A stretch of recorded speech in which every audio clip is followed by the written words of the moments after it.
totally go from there. So one of the questions I always have, I guess when it's election season or particularly like election day, is I notice like how quick the results come back in, and then I'm watching the television and I see this particular state, the results are not finalized that night, and then we're waiting days, sometimes even weeks, to tabulate the results of an election. And then I'm like, well, wait a minute, I was clicking refresh on the supervisor of elections website in Citrus County, and we knew the results of that election in no time. Why is it taking so long? There may not be a simple answer to that, Mo, but like, what is going on out there? Because it leaves me to feel like if there are places that can't render the results that night, then it's just because they don't want to or something. Like, it's, I don't know, like conspiracy theory or whatever, but like, why is that? What's happening there? Because every state, George, has their own election laws, and they have to follow those election laws. One of the laws in Georgia, for instance, was they didn't count or touch vote by mail ballots until after election day.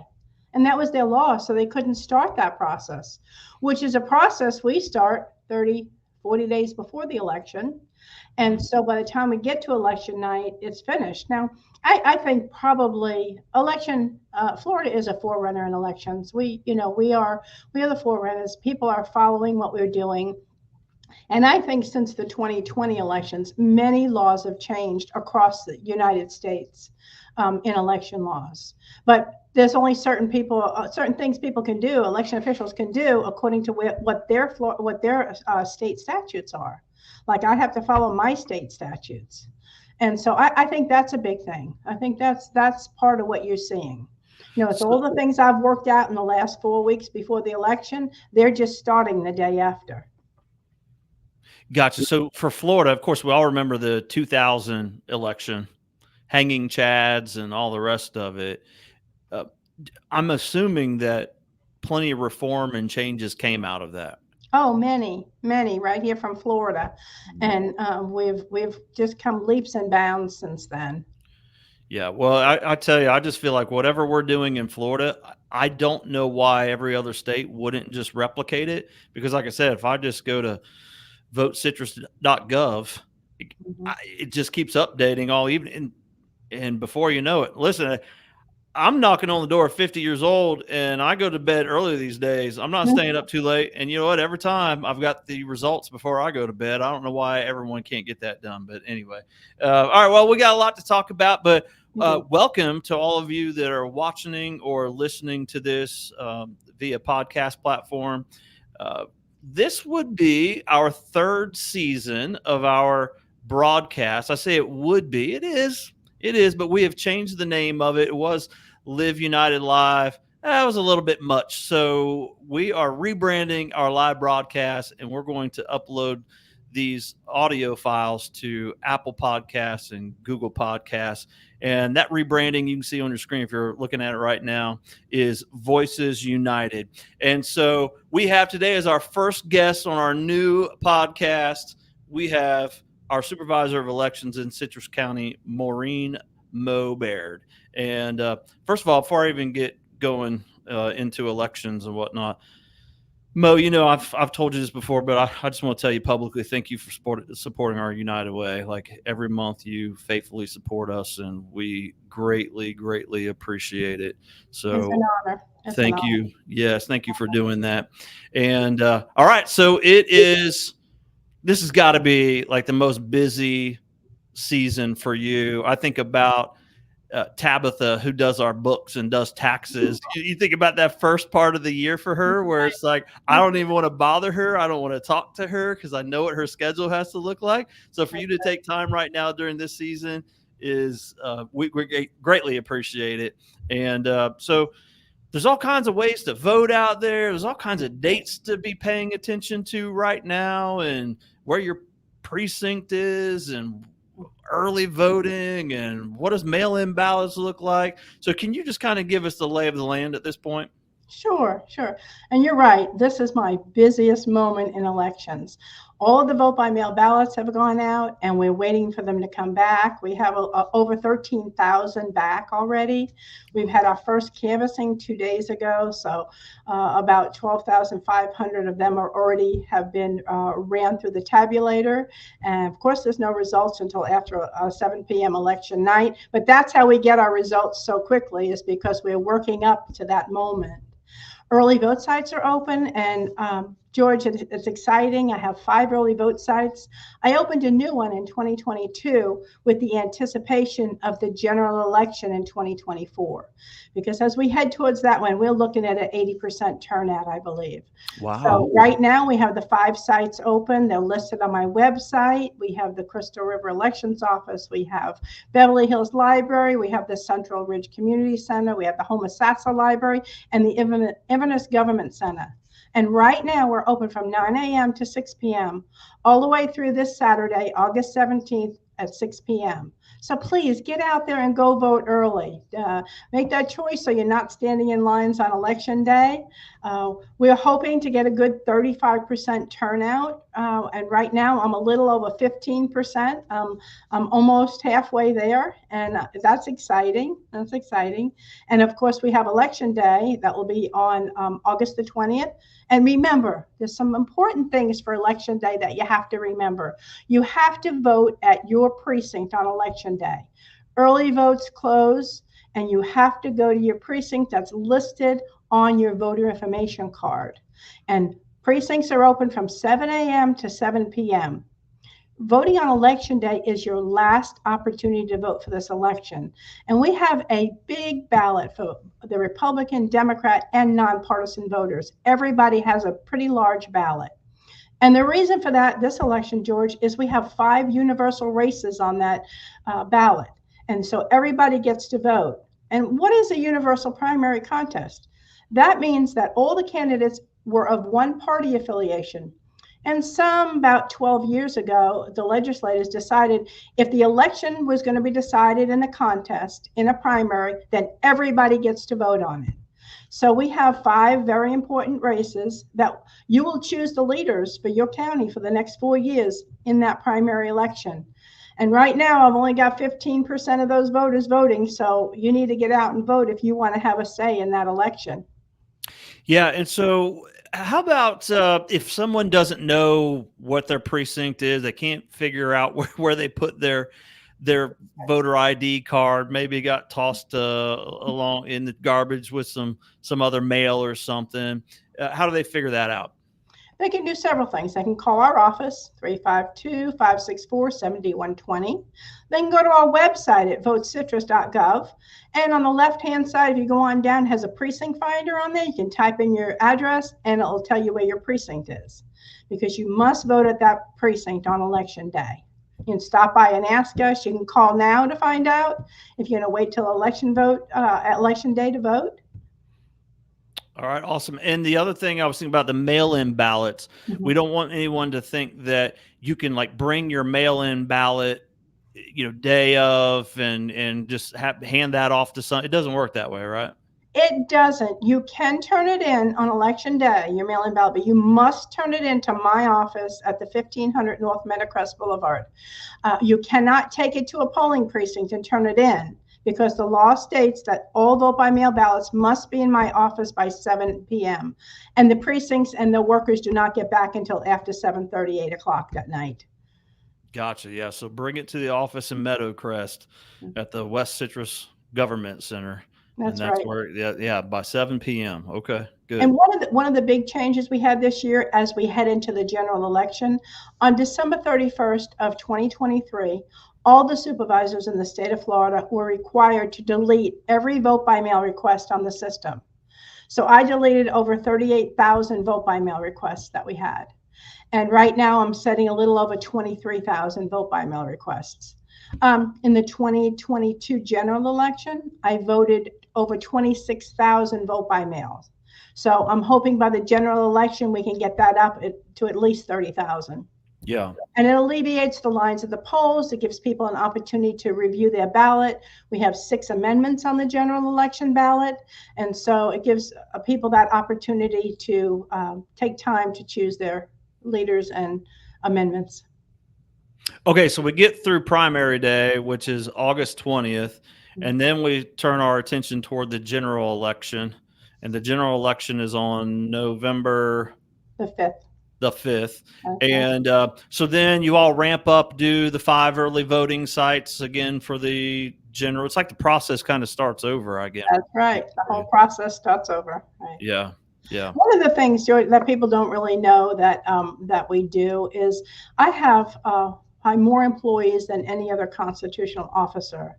I have 375 election workers, 10 full-time workers, 30 part-time workers, and we will start on September the 4th training again for the general election for the polling precincts and early vote sites.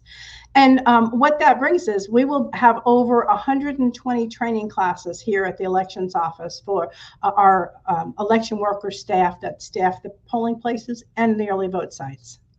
Wow, it's impressive. So is it too late for me to get in at this point on some training, like for the general election, to be a volunteer? Well, you say 'Cause that. I feel like I'm getting. It's one of those things, Mo, where I've been wanting to do that for a while. I think I even told you quite a long time ago. But then I get busy CEOing at United Way and I family know. and everything else, and here I am. Well, we have our last orientation actually tomorrow. Okay. I just to have enough people, and we have plenty for right now, but just to keep them on board because it's not always everybody's first priority. But once we get people trained, we want to keep them. So tomorrow I'm having my last class of about 46 folks to train in for the general election. All right. Well, I might have missed my opportunity, but hey, 2 years we can do it all over again. That's right. We'll catch you. Yeah, yeah, yeah. How much of your job is laid out for you in statute? That's a good question. I would, like most constitutionals, right? You're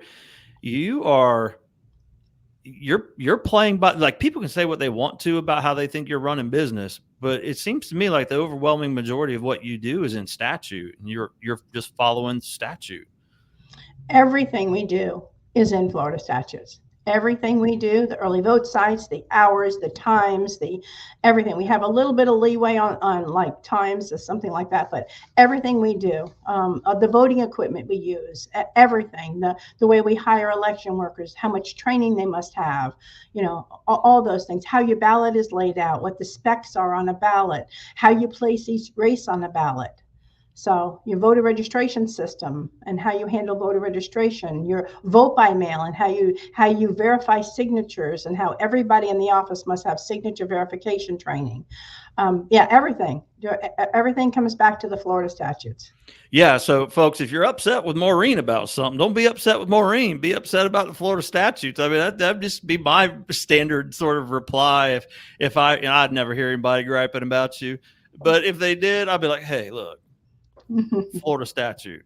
Like, that's right. Don't get mad at Mo. She's doing what she's supposed to do. So and one of the things, George, is I have last year I joined our team on the Florida Supervisor of Elections. We have a team, and I'm on the executive committee there. And some of that is very helpful, bringing new legislation to speak with the Secretary of State. Recently, I had the Secretary of State down, and we were able to walk through some of the things that might need to be changed. And we walked through some rules that were up there, and we had a great outcome. We got a great relationship, and he's really been an advocate for elections for us. Yeah, and you also shot a video with him that's on your homepage. I did. Yeah, so it's informative. Again, I've put it up here a couple of times, the website, nice. but votecitrus.gov. Thank you. Tons of information there. Of course, all the candidate profiles and financials. And if you want to do any type of deep dive Mhm. into candidates and the process, anything, it's all there. I can't. Most of that, I'm sure, is also dictated by statute, right? Every bit of it. That you put that out there for everybody. Everybody sees all that information. There it is in the light of day. It's a great place to go for That's sure. right. If you want to be a candidate, all your financials are out there. Everything you have is out there, so people can go see. Yeah. I came down to visit your office during Leadership Citrus. And by the way, I was just floored at the amount of like warehouse space you have and the security Mhm. that you have there. It was very, very impressive. Well, thank you. And I remember one of the things you're talking about was auditing, and that is, I don't want to put words in your mouth, but just as I remember it, it was like a specialty of yours or something that you really are highly, highly invested in the auditing process. Can you talk about that a little bit and correct me there if my memory is not serving me right? Yeah, you have it right. My specialty is tabulation and auditing. And because I have so much experience in that, I was so excited when we were able to purchase an auditing system. The actual auditing system that we did purchase, I think about 30 other supervisors in the state of Florida have. We're required by law to audit one race and one precinct after every election. Well, and I want to go back to as far as 2005. We had somebody that wanted to create an auditing system, but he needed help doing that because he needed our after election ballots when we were done. And so that gentleman and he would bring his whole company, his auditing team, his software writers, his engineers. He would come down to Citrus County. We were a prototype, and we used 5 or 6 other counties in the state of Florida. And he worked and worked and worked until he got an auditing system. And he wanted to be able to audit 100% of an election. Well, years went by, and he created this great system, but it was quite expensive, and we couldn't afford it. Other counties had it, but you audit 100% of your ballots. I have that system now. I purchased it when I came into office, and we count 100% of the ballots in the tabulation system, which is a standalone system. Then I come over here and count 100% of those ballots in the audit system. And then it shows you the results from both, and you can do a comparison to know that your election results are what they should be. Now always know that marking ballots is done by human hands. Okay, so will there be a difference? Yes. Should there be? Yes. Is it minute? It's very, very minute. If I do a 100% audit of the election, it will still come out 99.99914% is about what we had, and it counts ovals. So like in the March presidential preference, I only had one ballot, one race on the ballot, but it had, thousands of ovals on it. And I had a 2 oval difference, and that new audit system will bring up the ballot on a screen that they think is causing the discrepancy. And sure enough, I printed this ballot out, and somebody had X through with a light pencil all through the races, crossed out the races. And if I could get 100,000 perfect ballots, I give you a perfect audit. But we're as close as you'll ever get. Well, that's impressive. And listen, all that is much better than Chads, hanging Chads, dimpled Chads, all the Chads. I will never forget all of that. And so Well, even in 2000, we had just bought in '97. We had just purchased a voting system that was not Chad's. We had the optical scan then, so I was thankful that we had moved in that direction. Susan had moved us in that direction very quickly when she came into office, and I was thankful for that. So, okay, so at that time there was different style of ballots, type of ballots Mhm. in the various counties around the state. Then There was. is that still the case, or is it all now the same like what we have here in Citrus County? Well, we have two things. Okay. We have the election commission who must federally certify voting equipment, and that's a pretty high standard. It's a very high standard. But Florida certifies their own voting equipment, and that is much higher than the EAC. the Elections Assistant Commission. So in Florida right now, I think we have 2 or 3 certified voting systems. And yes, the ones that are optical scan, but you also must have a component with it, an ADA component with it. So other people who are blind people or people that might have a disability of some sort, they can also vote on that ballot, which might be a touch screen, but it also prints the results out on a ballot card that would go right through our DS200 like your ballot would. Gotcha. Well, Mo, how long have you been at this? You've worked for the supervisor of elections office. When did you get there? Well, I had my first election. I was a poll worker. I was about 22 years old, and I was a poll worker in Istichata, Florida, for the past supervisor, Wilma Anderson. And I did that for 1 season for her. And then I think the next season I came on as part-time. And then the following year I came on as full-time in 1985.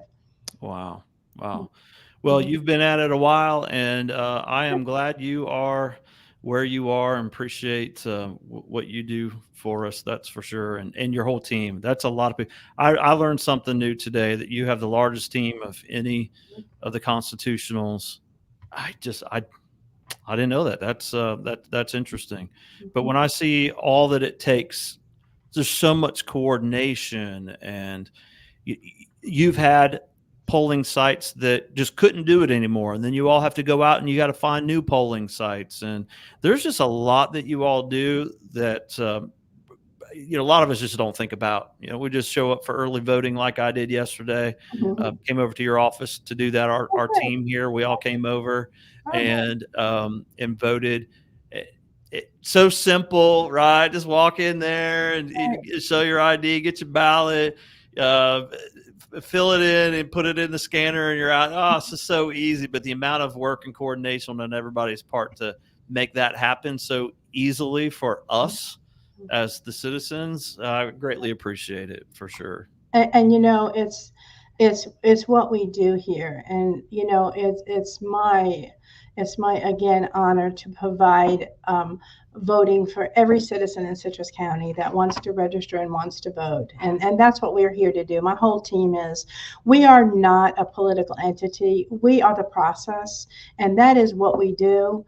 And without my team of my staff and my team of election workers, we couldn't do this, because the community and the election workers really, by Florida statute, they're the ones who have to run the election out in the field. Our job is to train them in.